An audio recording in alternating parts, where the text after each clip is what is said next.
এই দেশ যুদ্ধ করে আমরা স্বাধীন করেছি, ভারতের গোলাম আমরা কোনোদিন হব না। স্বাধীন সার্বভৌম রাষ্ট্র, ছোট হোক বড় হোক, ধনী হোক দরিদ্র হোক, আমরা একটি মুসলিম রাষ্ট্র। ইসলামের মর্মবাণী আমরা ধারণ করে স্বাধীনতা সার্বভৌমত্বকে ইনশাআল্লাহ আমরা অক্ষুণ্ণ রাখবো। আপনারা আমাকে এখানে আমন্ত্রণ জানিয়েছেন, সেজন্য অনেক ধন্যবাদ। মৌলানা হযরত আব্দুল বারী সাহেবের কথা সবসময় মনে করি এবং তার খুবই স্নেহধন্য ছিলেন।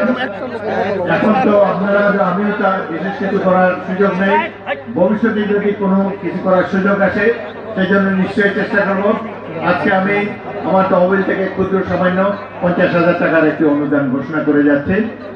দোয়া করি এই প্রতিষ্ঠান আরো সুন্দর হোক, এই প্রতিষ্ঠানে যারা পড়ালেখা করে তাদের জীবন যেন সুন্দর হয়, এটা কামনা করে আপনাদের কাছে দোয়া চেয়ে বিদায় নিচ্ছি। আল্লাহ হাফেজ। বাংলাদেশ জিন্দাবাদ। সবাইকে অসংখ্য ধন্যবাদ।